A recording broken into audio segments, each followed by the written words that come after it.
जकॾहिं खणणो आहे त पोइ शामे विझबो पाणी पोइ छा थी वेंदो तदो थी वेंदो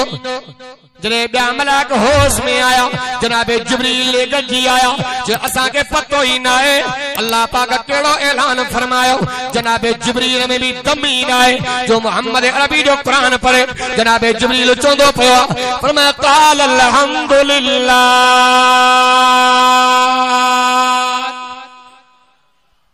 सब तारीफ उन्हीं जी आहे जेको उन चयो हक चयो सच चयो चोन सुभान अल्लाह कलामुल्लाह में इंदो रब से फरमाइंदो पियो लौ अनज़लना हाज़ल क़ुरआन अला जबल लरअयतहु खाशिअम मुतसद्दिअम मिन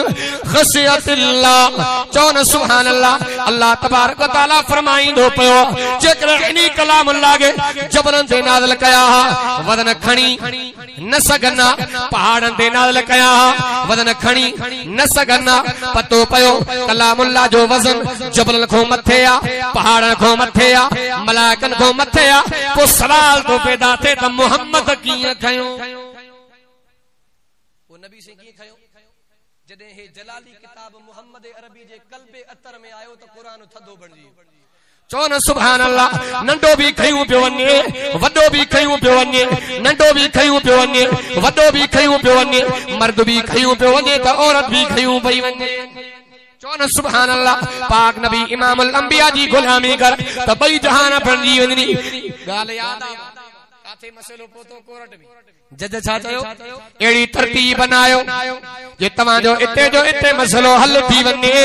जैसे मुसलमानन जो आलिम मरना इलाही बो शुक्रांतलवी ज़बान सां ॻाल्हि करे जे अजीब क़िस्म जो माण्हू आ वो मोहम्मद अरबी जे उम्मत जो आलिम आ मुसलमानन जे हक़ में फ़ैसिलो ॾींदो जैसे दुश्मन ज़रूर आ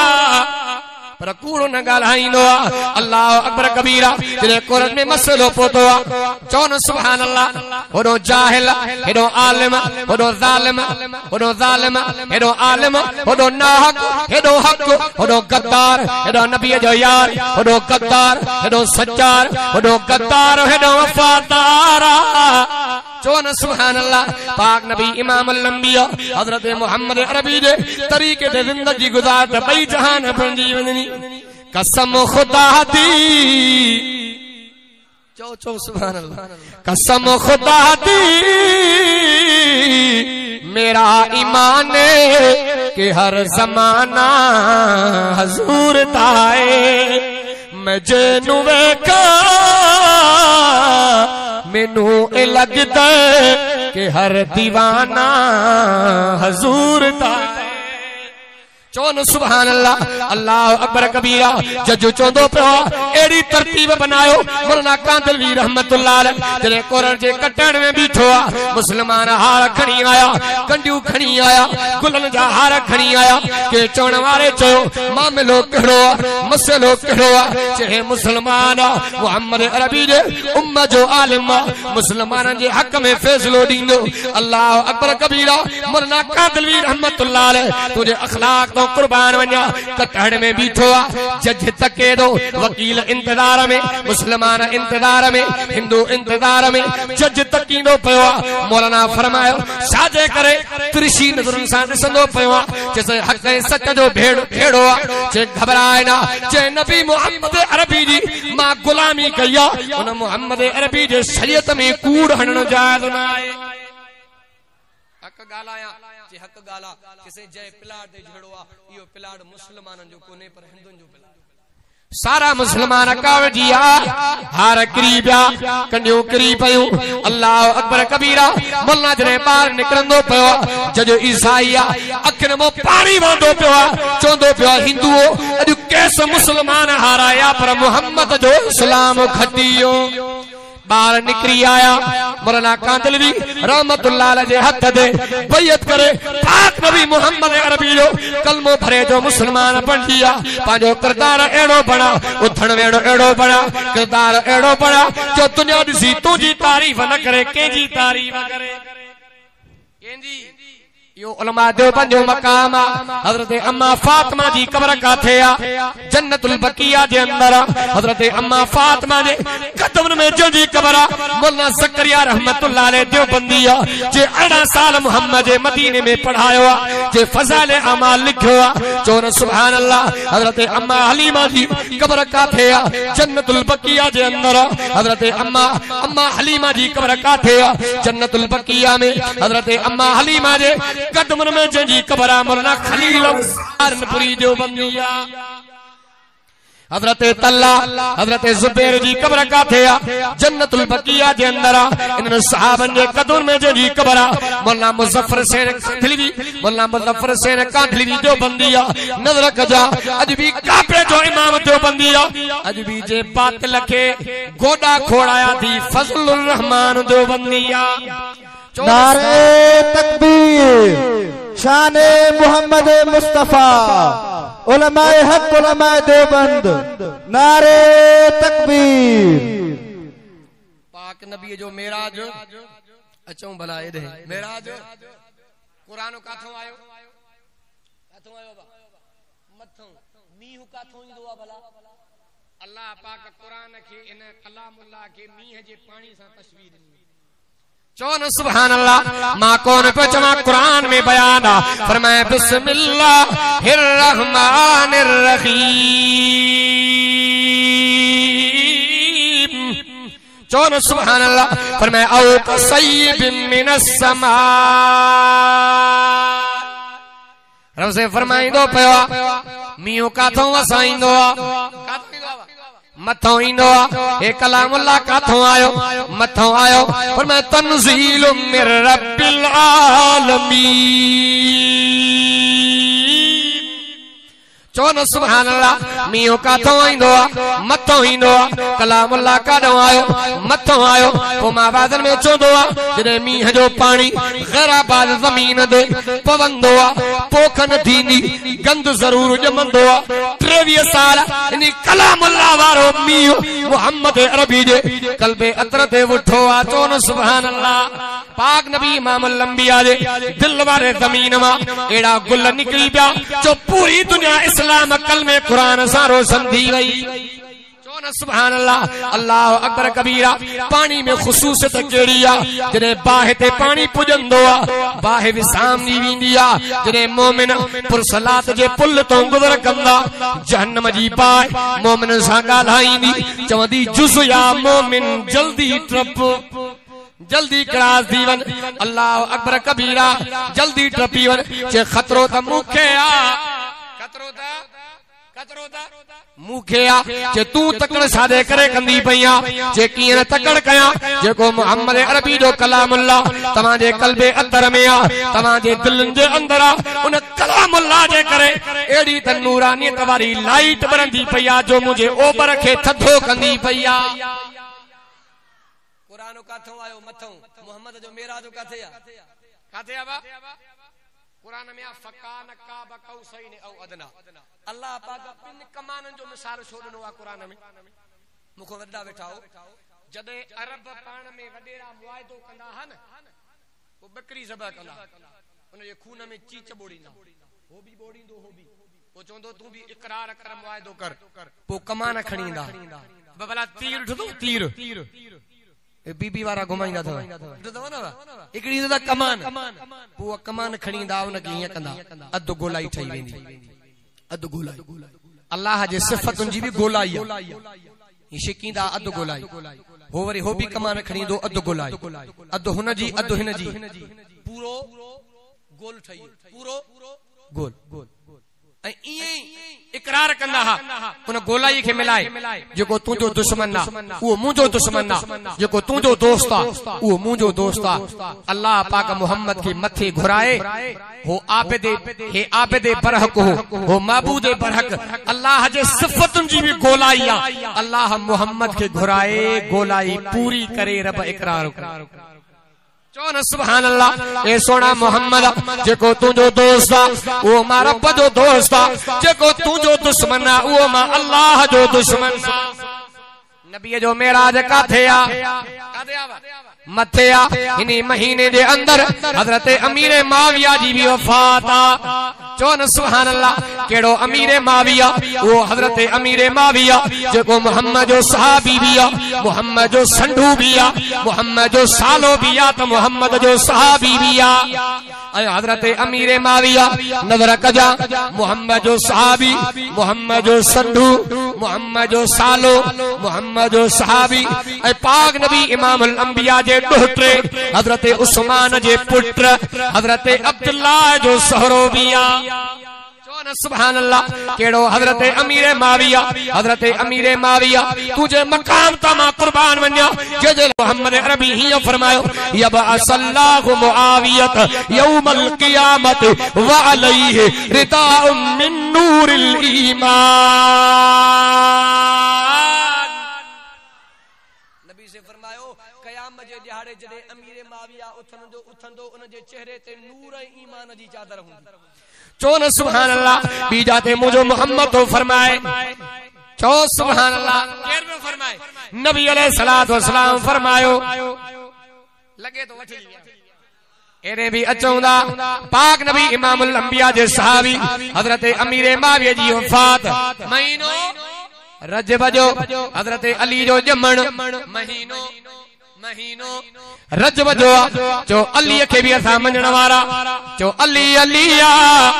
चो न सुभान अल्लाह जो अली अलिया हक जो वलिया शेरे चलिया वर्दी अली वारी गलिया या गाल भलिया जो अली अलिया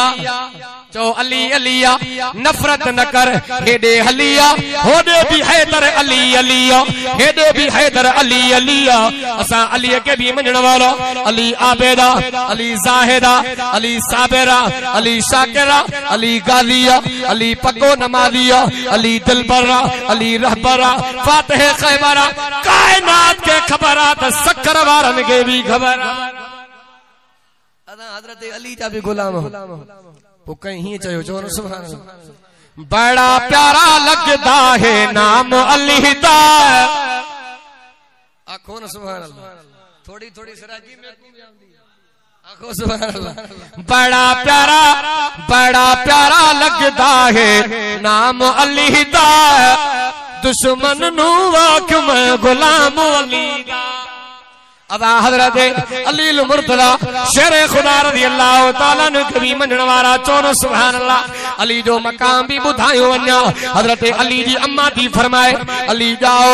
बदी गुजरिया अली अखन तो खोले हजरत अली जी अम्मा थी फरमाए मां ये पे समझा बार अखन को ना बीनो पर पाक नबी इमाम अल अंबिया जेड़े टाइम ते आया शाम जो पारा हजरत अली जी अम्मा थी फरमाए जी मोहम्मद अरबी वेझा इंदा वया हजरत अली जी अख खुलंदी हुई माना हजरत अली जी जी अख खुलिया पेरा पेरो दीदार मोहम्मद जो थो वो हजरत अली भी मकाम वारो चोन सुभान अल्लाह अदा पाक नबी इमाम अल अंबिया के भी मञण वारा अली के भी मञण वारा केड़ो नबी तैयब नबी ताहा नबी अव्वल नबी आखिर नबी दिलबर नबी रहबर नबी अनवर नबी सरवर नबी अहमद नबी मोहम्मद नबी चौन सुभान अल्लाह पाक नबी इमाम अल अंबिया हजरत मोहम्मद अरबी जो मेराज रजब के महीने में आ जमा अमा के मुंड में अर्ज जो कहीं भी नबी के मेराज को न थोआ इन नबियन के अल्लाह जो कुर्ब मिलियो मेरा जो अकेले मोहम्मद के जोआ मेरा जो उरूज खां वरत अल्लाह मना मथे चढ़ी वञण वारो वाहिद असांजो नबी मोहम्मद आलूसी मौलाना अताला शाह बुखारी रहमतुल्लाह अलैह फरमाइंदा जनाबे जिब्रील के भी अबू बकर मल्हणी चो न सुभान अल्लाह लगे तो तवजो थोड़ो तवजो घट थकजी पिया हो याद चो न सुभान अल्लाह पाक नबी इमाम अल अंबिया जा बस सफर एकड़ो हिजरत वारो दो मेराज वारो हिजरत में यार केरा जनाब सिद्दीक़ अकबर मेराज में यार केरा हजरत अल्लामा जूज़ी रहमतुल्लाह अलैह पांचे किताब के अंदर लिखो जे पाक नबी मोहम्मद अरबी के नूर चयो उन मोहम्मद अरबी जे मकाम के घटायो जे साजे करे जे नूर त पाक नबी इमामुल अंबिया जो नौकरा मोहम्मद जो मकाम मथे नबी से जो मकाम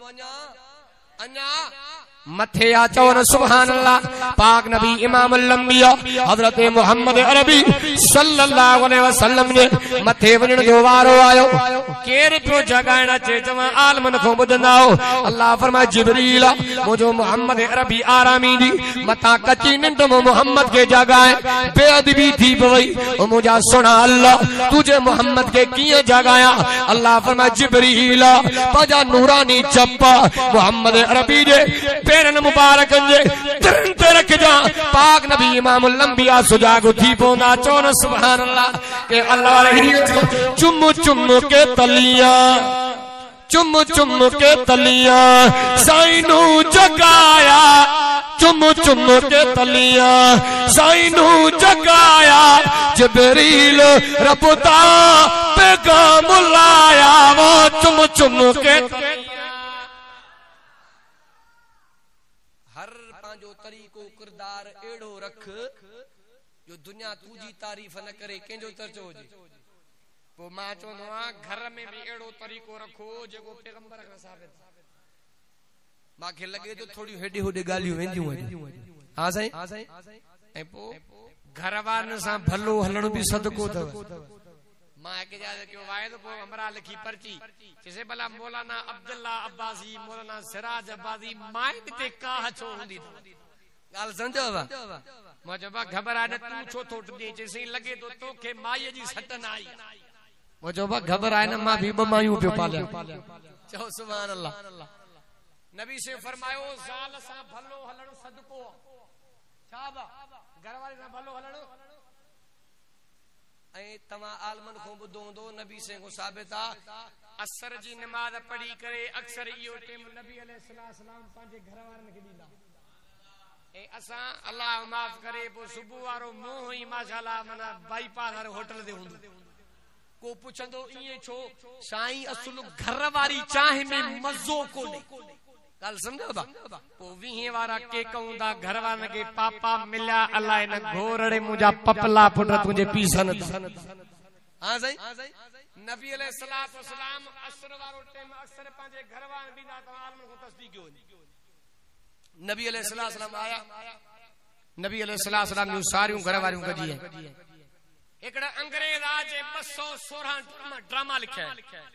उनका के पूछा कैसे पूरी दुनिया में लकी बाई केड़ी आ जे बीबी हवा के छो जैसे इनके ससु न हुई गाल समझो माना ससु जी भी वेधन अथव पाक नबी इमामुल अंबिया घर आया नबी अलैहिस्सलाम घर आया चोन सुभान अल्लाह पाक नबी इमामुल अंबिया हजरत मोहम्मद अरबी जूं घरवारी सारियों गजी आयो का मानी खणी आई का पानी खणी आई का सत्तू खणी आई आखिर में आई मोहम्मद अरबी जे रूह जी रानी आयशा ये तवा सा मिसाल लीना मुंह दिसी मिठाई गुरबिया इनबा पाक नबी इमामुल अंबिया समझिया पो मां वादन में चोंदो रहंदो यार यार के समझंदो अब्बो बच्चे के समझंदो अम्मा न्याणी के समझंदिया पाक नबी इमामुल अंबिया पांजे साहब पांजी घरवारी के समझियो चोन सुभान अल्लाह नबी अलैहिस्सलाम फरमाया आयशा अजो मुंड में ना है हुजूर फरमाया आयशा अजो मां मोहम्मद जी दिल थी चए घर जे अंगण में दौड़ त लगा तू थी मारे या मां मोहम्मद चौन सुभान अल्लाह अम्मा आशा अर्ज जो साईं तवा ज़ईफ थी चुका हो मां नौजवान तवा के मारे विना अवा आलम को बतो रुकाना नाले बच्चे जो मल्लू हो जने उसे थींदी ही पो उठ जी खल ओता कई बैठक ते घुराए उनके खोल राए उन खल जे मथो पाण वेंदो चोंदो मके वारो हाने शिकियो तवा माके हेडे होडे करे त दिखायो वो किताबन में वाक्य हुंदो उठ जी खल टकी पौंदी ही पर रुकाना के चोरे न सकन एडो ताकत ही यो नबी से ने आयो जे मोहम्मद अम्मा सा मल्ल जो जोड़ो कर जे मारे वे त गुलाम थी नबी अलैहिस्सलाम इनी के मल्ल दसिंदा पिया चोंदो पिया मोहम्मद दिसण जो त पूरो सारो आ पर अज माखे पतो पइजियो जे मोहम्मद जेड़ो माखे मारी पे वने या दुनिया जी ताकत ना है ताकत नबूवत चो सुभान अल्लाह अल्लाह अकबर कबीरा हजरत अम्मा आशा तैयबा ताहिरा अर्ज क्यों मुझा सोहना मां अमा के मारे वीनम तमा ज़ईवती चुकाओ मां नौजवाना मुझो मोहम्मद तो फरमाया आशा तुझे मोहम्मद के हरण तुझे वस जी गाल ना है चो ताकत नबूवत पर अम्मा आशा अर्ज कंदी पिया सोहना अचो मैदान दे वाकियो दा वड्डो पर मुख्तसर पियो कंदो वाला पाक नबी इमाम अल-अंबिया हजरत अम्मा आशा दुकता बरन मोहम्मद अरबी पोटे रजिया हजरत अम्मा आशा ते निकरी वई अम्मा आशा बुरकंदी पिया नबी से मुरकिया मोहम्मद अरबी रोई पे जहन्नम को रड़ियों निकली वने मोहम्मद मुरकी पे जन्नत खुली पाक नबी इमाम अल-अंबिया मुरकी पे आशा भी मुरकी पे नबी से फरमाया आशा खिलंदी पईया साईं किए न खिला चवण सुभान अल्लाह साईं किए न खिला मां तवा के अर्ज कयो मां तवा के भजन में मारे वीनम पाक नबी इमाम अल-अंबिया मुरकी पया मुझो मोहम्मद तो फरमाए आशा मोहम्मद के हरण तुझे वस जी गाल ना है मां मोहम्मद अरबी पार जानी वाणी पोते बीठो आता दा आशा टपी वने मुरके तो मोहम्मद ठरी पे माना घरवाली सा खुश तो भई भी नबी जी अजु करे जे करे को शादी कंदो यार फलाणे जी धीअ जी बाबा जिंदगी तबाह हुआ चे छो चे बाबा एड़ो निभागो आ न दे न वठी ऐ जे करे सोने तरीके सा यार फलाणे यार पाण वारे शादी कया असली निभागो निकरे ही कोनी हां जे करे उन अंदाज में हले तो पो भी वाइल में नथो हले पो भी वइंदे वे कल वनी त काले हां सही दाड़िया तो सुभान अल्लाह पांजो तौर तरीको एड़ो बनाईंदा दे जे पाक नबी इमाम अल-अंबिया वारो अज आज करत नमाज जी भी पाबंदी थीनी मौलवी वायदा करे करे थकजी आ के वया के विंदा के वनन पिया मांजा भी अच्छा वार दिया निड़ो आया सिंध पे घुमा पर हराम जो मानू सुधरन हां सही ऐ नबी से के अल्लाह उआ नमाज दिनिया अबा जदे नमाज मिली ही त महीनो केड़ो हो हां सही रजब जो महीनो ए नबी सिंह अल्लाह उआ नमाज नी जेमे कायनात जे मखलूक जी नमाज पया मां न तो जमा कुरान में लिखल फरमाए बिस्मिल्लाहिर रहमानिर रहीम कुल्लु कद अलिम सलातहु व तस्बीहहु कद लगला सूरह नूर जो मुतालो कर कुल्लु माना समझो था ना कुल्लु माना कुल्लु सब अन्या समझाया ये तमा सा चदा बाबा फलाणे दावत कई सारे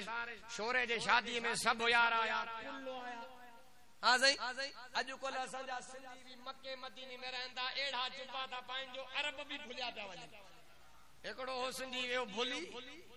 हाने सही न के अरबी अचे त रस्तो पुछे न को मां चोंदो आ जे करे कुरान पढ़लू तो घट में घट अरबन को रस्तो त पुछी वेंदो हमरा को जे जुबो जिस वडो पातल तक्के तक्के हाने से रस्तो किए पुछे न के अरबी ता चई कोन पई माको वडा होए मिसाल बुधाऊं दवाल मंजा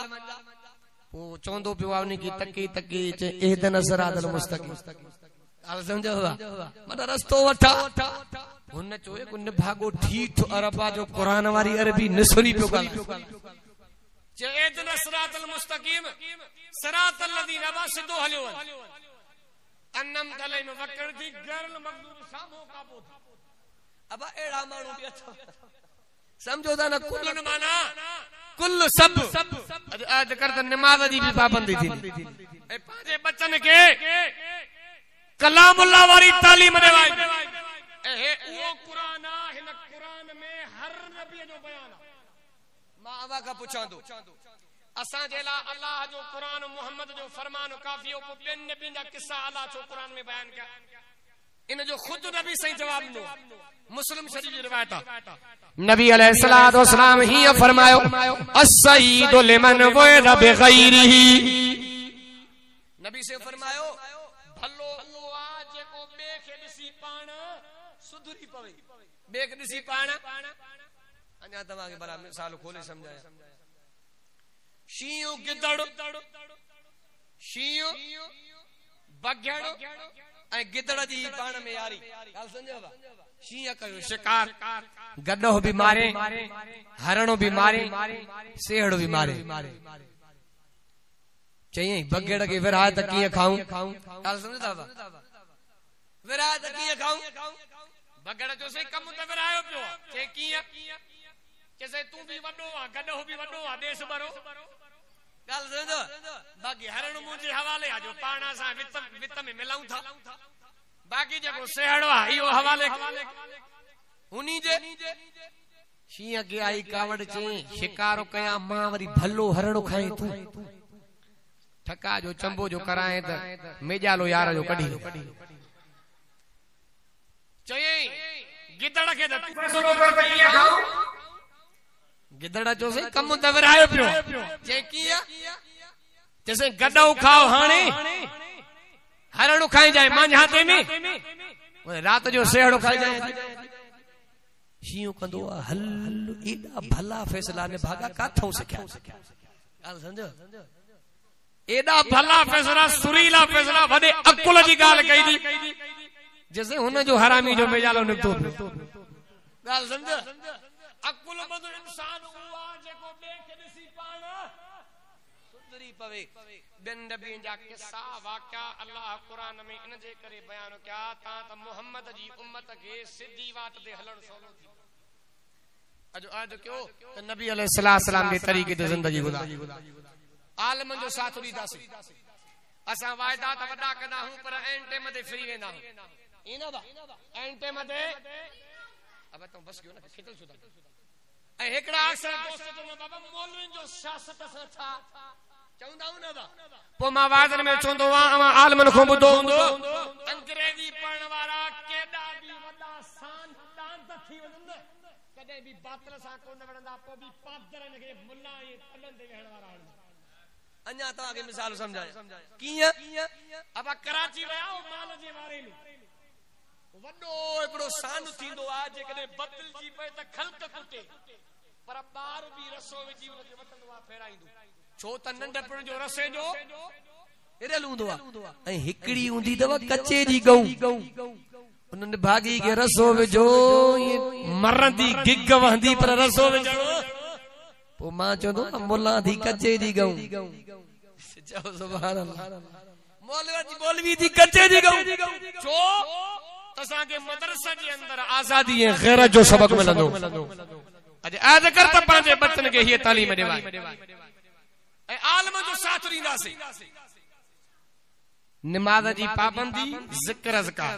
मां ज़िक्र ते ॿुधाईंदो रहंदो आहियां अॻे असांजा वॾा कुराड़ा हूंदा हुआ पुराणा माण्हू एॾे वॾे आवाज़ में ज़िक्र कंदा हुआ जो एटरन ते माण्हू ॿुधंदा पोइ चवंदा यार फलाणो तुंहिंजो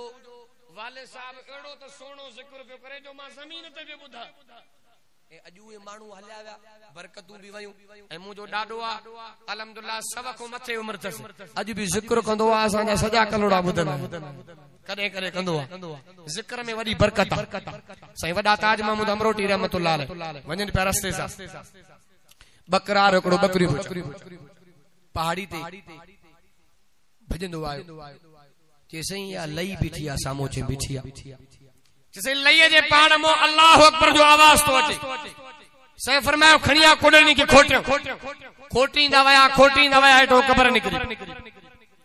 कब्र जो खेलो कफन निकरी उन कफर में सारो उन जो जिस्म गरियो हो न चप गरिया हा न ज़बान गरी बकरार जो सही अल्लाह वारो भी एडो जो हिनी टाइम ताईं जे कब्र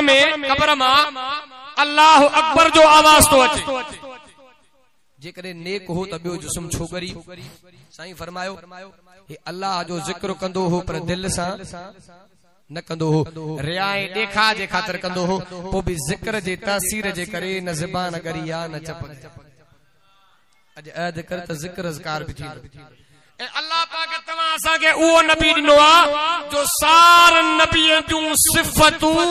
ऐं हिदायत वारियूं ॻाल्हियूं मेरे खणी अल्लाह अकेले मोहम्मद में रखियूं फबिहुदाहुम मुक़तदी कुरान में अल्लाह ने फरमायो सारन नबियन जे हिदायत वारियूं ॻाल्हियूं मेरे करे मां अल्लाह अकेले मोहम्मद में रखियूं सारन नबी जो पावर हिकड़ी जगह ते पर मोहम्मद अरबी जो पावर भी मथे बराल जेको मा चयो तो बुधो अल्लाह पाक अमल जी तौफीक अता फरमाए छो त माके काते प्रोग्राम में पहुंचड़ो आ दोस्त रिंगा कंदा साईं जन जेका ये खैर खैरा जो प्रोग्राम रखियो आ अल्लाह ताला इन दोस्तन जो या तकलीफ यो खैर खैरा जानी माली तावन पांजे बारगाह इलाही में मंजूर मकबूल फरमाए मोर न जेड़ा मोर वया मीर मरी जवानन जी जाए ते वेठा चिबड़ चढ़ी अन दींदा हा उथंदे से सलाह व्या त सड़ी हक ना है हकीकत में व्या हाकिम बीत खरी सराज उए थींदा बरी जे सजदा का सुभान जा वमा अलैना